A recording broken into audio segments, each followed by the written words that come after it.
Hi everyone. Due to popular request, the subject of today's video is on how to move and reposition objects or game elements on the simulated FLL mat.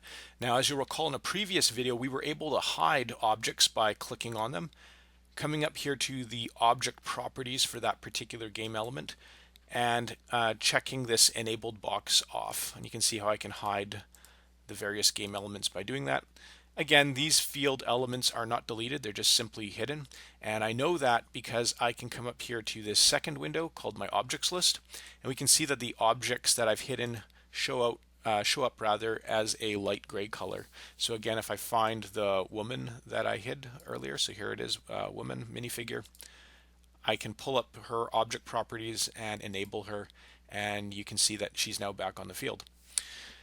In addition to being a great way of enabling or disabling game elements, we can use this object properties as a way of getting a set of XYZ coordinates for the objects so we can consistently reposition our objects in the same place in the field. This is especially important for those of you who want to replicate the placement of your robot in the base so that you're always launching your code from the exact same spot. There's a couple of ways to do that.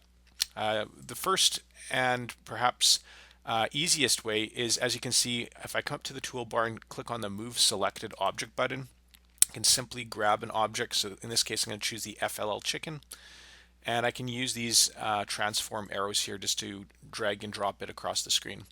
Now, while that's an incredibly simple method for moving an object, it doesn't give us a lot of accuracy, right? So to get a greater level of precision here, we can see that I have a transform button.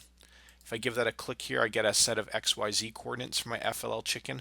And as I'm moving my chicken, we can see how my X coordinates are changing in real time. Now, if I wanted to put this chicken at a specific place in my map, I can simply just make up a set of coordinates. So let's just do this. I'm just going to arbitrarily put in a value of 0, another value for 0, and I'll give the Z value a 1. And we can see that somewhere out there in the big wide universe, my chicken exists. Now I can't find it. So in the objects list, which gives me a listing of everything that's in the model space, I can come up here and find my chicken, right click, and choose Find Object. And it looks like I've accidentally placed my chicken well outside of the field. So what I'm going to do here is I'm going to click on the Undo Move Chicken button here in my undo stack. Just give that a couple of clicks so that my chicken goes back to its default position. Again, if I right click and choose Find Object here, we can see that my chicken is still floating outside of the base. And now it looks like it's back at its original position. Okay, so there is one last method that you can use, and it's probably the best way of moving any object around, not just the robot. What I'm going to do here is I'm going to hide my FLL chicken, and I'm going to get rid of these other game pieces here, like the octopus and the bricks.